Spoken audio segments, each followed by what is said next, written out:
आजची आपली रेसिपी आहे अळूचं पातळ भाजी, अळूचं फतफदही म्हणतात. खूपच चविष्ट लागतं.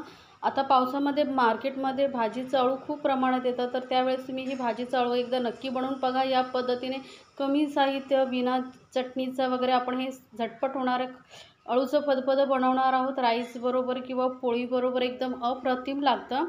तर कमी साहित्यात तयार होणारं हे अळूचं फतफदं बनवण्यासाठी आपण इथे एक अळूची जुडी घेतलेली आहे. मी एक जुडी पूर्ण घेतलेली आहे. याची पानं कशी असतात ओळखायची तेही मी तुम्हाला सांगणार आहे. तर आधी आपण जुडी सोडून घेऊया. त्यानंतर बघा अळूची ही ना पानं एकदम पातळ असतात आणि अशी एकत्र जॉईंट असतात. अळूवडीची असतात ना ती मधून अशी कट असतो, जॉईंट नसतात. तर अशी ही ह्याची ओळखण्याची पद्धत आहे. आणि हे देठ एकदम लालसर, थोडे लालसर असतात आणि अळूवडीचे एकदम काळे देठ असतात. तर आता काय करायचं, आपल्याला हा देठाकडचा भाग असा कापून घ्यायचा आहे.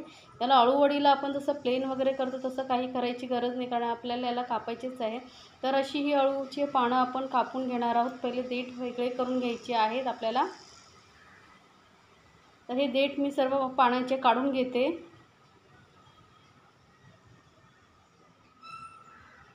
तर या पद्धतीने बघा मी सर्व पानांचे ना देठ काढून घेते, म्हणजे आपल्याला नंतर अळूची पानं चिरायला व्यवस्थित होतील. तर देठ आपण सर्व काढून घेतलेले आहेत. आता हे देठ ही ना भाजीमध्ये घालायचे असतात, तर ते हे सोलून घ्यायचे असतात. ते सोलायचे कसे, तर जो खालचा देठाकडचा भाग असतो त्याला सुरीने असं हलकंसं ओढलत ना, तर वरची ही शिरा त्याच्या निघून येतात, सालं असत वरती. त्याला काढून टाकायचे असते, कारण त्यामध्ये खाजीचं प्रमाण जास्त असतं. नाहीतर त्याच्यासहितच जर तुम्ही कापलात तर घशाला एकदम जास्त खाताना अळू खवखव लागेल. म्हणून हे साल वरचं काढणं खूप गरजेचं आहे.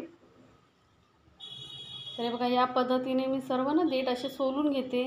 सोपं आहे, एकदा तुम्ही करून बघितलात ना तर पटकन निघतील, पटापट ती वरची सालं निघली जातात. आणि व्यवस्थित सर्व सालं काढून घ्यायची आहेत. तर आता आपण सर्व देठांची अशी सालं वरची काढून घेतलेली आहे. याची आपल्याला धुवून घ्यायची, स्वच्छ धुवून घ्यायची 2-3 वेळा. तर ही पानं आपण धुवून घेतलेली आहेत. तर आपल्याला ही पानं आता कापून घ्यायची आहेत. तर त्यासाठी एखाद्या चॉपिंग बोर्डवरती वगैरे काढून घ्या आणि पानं व्यवस्थित पसरवून घ्यायची आहेत. आणि एकदम सॉफ्ट असतात, त्यामुळे धुताना वगैरे ते तुटू शकतात. आणि आपल्याला तुटलं तरी काही फरक पडत नाही, कारण आपल्याला हे कापायचेच आहेत. तर हे बघा असे मधून थोडे थोडे असे चिरा देऊन घ्यायचे, म्हणजे बारीक बारीक आपल्याला कापता येतात. नाहीतर जर अख्खीच्या अख्खी पानं कापायला गेलात ना तर मग नंतर ते अळूही तसंच लांब लांब होईल. म्हणून ते थोडं कापून घ्यायचं मध्ये मध्ये. आणि एकदम बारीक बारीक आपल्याला शक्य होईल ना तेवढं बारीक बारीक आपण हे कापून घेणार आहोत.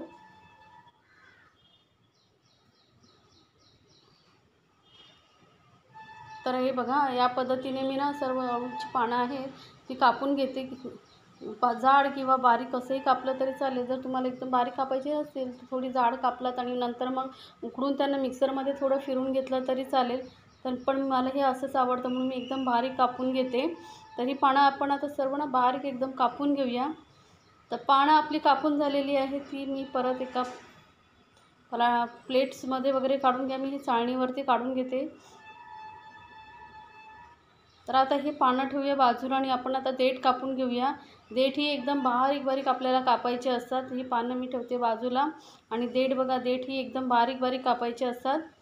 म्हणजे कसं आपण जेव्हा अळू बनवतो तेव्हा मस्त एकजीव असं अळू होतं.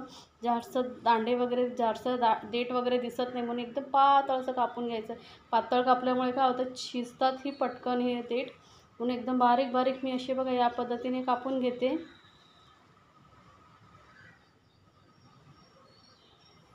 हे असे एकदम बारीक देठ कापून घ्यायचे आहेत आपल्याला. तर आता पानंही कापून झाली, देठही कापून झाले. आपल्याला याला शिजवायचं आहे. तर आधी मी काय करते, कुकरमध्ये एक डबा ठेवते आणि त्यामध्ये आपण घालणार आहोत यामध्ये मक्याचे दाणे. तर इथे मी अळूमध्ये मक्याचे दाणे घालणार आहे, त्यामुळे मी अर्धा कप इथे मक्याचे दाणे घेतलेले आहेत. याऐवजी तुम्हाला जर शेंगदाणे आवडत असतील तर शेंगदाणे घातले तरी चालतील, पण मला मक्याचे दाणे घालून आवडतात. आणि ते खालच्या डब्यात ठेवून थोडं पाणी घालून आपण शिजत ठेवणार. त्याच्यावरती दुसरा डबा ठेवून आधी पहिले डब्यामध्ये हे देठ घालून घ्यायचे, म्हणजे देठ कसं व्यवस्थित खाली शिजतात. तर सर्व देठ आपण घालून घेणार आहोत. खूपच छान लागते या पद्धतीने. एकदा अळूची भाजी करून बघा, नक्कीच तुम्हाला आवडेल. आणि यामध्ये चटणी वगैरे वाटण्याची काही झंझट नाही आहे, झटपट होणार आहे. कमी साहित्यातील अळूचं पण चविष्ट एकदम अप्रतिम लागतं. तर आता अळू आपण देठ घालून घेतल्यानंतर ही पानं जी आहेत ती वरच्यावर ठेवायची आहेत.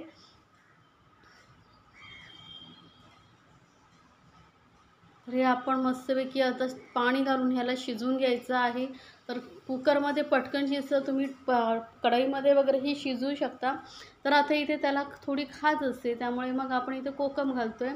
तर हे असे साईडला थोडी ना कोकम ठेवून घ्यायचे, आणि ही पानं लगेचच आळतात, त्यामुळे ते लगेच कोकम खाली जातील, त्यामुळे आधीपासून घालायची गरज नाही आहे. आणि वरती आता थोडं पाणी घालूया. तर इथे मी चांगलं मस्तपैकी एक वाटी भरून पाणी घातलं आणि अजून एक वाटी पाणी घालते. टोटल 2 वाट्या पाणी घातलेलं आहे. 2 कप पाणी घालून घ्या, म्हणजे अळू शिजतं व्यवस्थित. आणि ह्या आळल्यानंतर कोकम ही खाली जातील आणि कोकमाचा रस निघेल आणि सर्व पानांना लागेल. आता आपण ह्याचे 2-3 शिट्या करून घेतल्या आहेत. मस्तपैकी अळू शिजले आहे. आता हे जे कोकम दिसत आहेत ना, ते वरच्यावर काढायला बरं पडतं, म्हणून हे असं वरच्यावर ठेवायचे. म्हणजे त्याचा काय फायदा होतो, आपल्याला काढताही येतात आणि त्याचा रसही व्यवस्थित पानांमध्ये अळूमध्ये जातो. तर हे मी सर्व कोकम काढून घेतलेले आहेत. आता थोडंसं ना आपण घाटून घेऊया, म्हणजे मस्त असं एकजीव आपलं अळू होईल. मिक्सरमध्ये फिरवायची अजिबात गरज नाही, कारण बारीक एकदम कापल्यामुळे मस्त आणि शिजलं आहे व्यवस्थित, त्यामुळे असं थोडंसं जरी तुम्ही घुटलात ना तरी मस्त एकजीव होतं.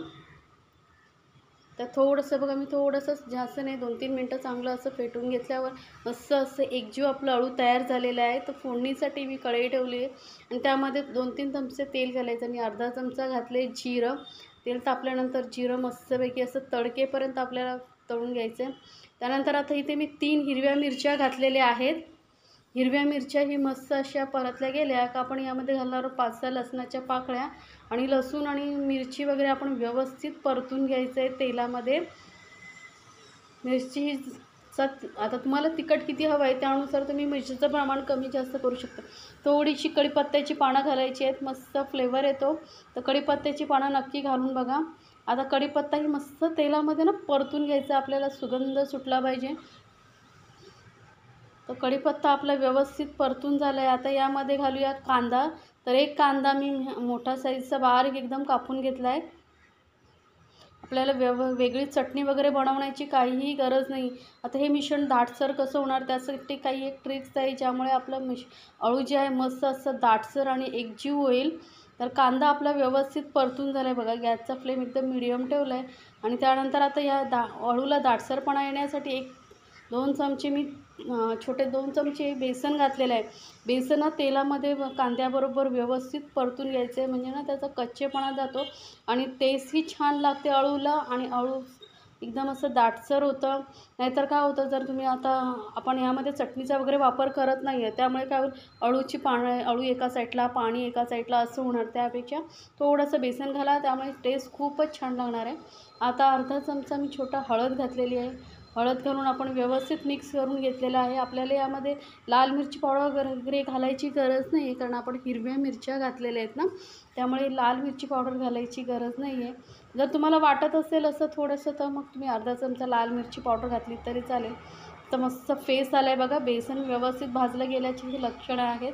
असा फेस येतो थोडासा, म्हणजे व्यवस्थित भाजलं गेलं आहे. आता बेसन भाजलं गेल्यानंतर यामध्ये आपण घालूया अळू, जे आपण व्यवस्थित घोटून ठेवलं आहे. तर हे पूर्ण अळू मी घालून घेते बघ. तर आता व्यवस्थित परत मिक्स करून घेऊया याला. बेसनमुळे मस्त असे एकजीव होणार आहे हे आपलं अळू. बिना वाटपाचं, बिना चटणीचं झटपट होणारं हे अळू एकदा नक्की बनवून बघा. आणि रेसिपी आवडत असतील तर चॅनलला लाईक्स, कमेंट्स आणि सबस्क्राईब करायला विसरू नका. सोबतच बेल आयकॉनवरती क्लिक करा, म्हणजे माझ्या नवीन रेसिपीची नोटिफिकेशन लगेचच तुमच्यापर्यंत पोहोचेल. आता यामध्ये आपण उकडून घेतलेले मक्के घालायचे आहेत, कॉर्न. तर दाणेही आपण व्यवस्थित मिक्स करून घेऊया.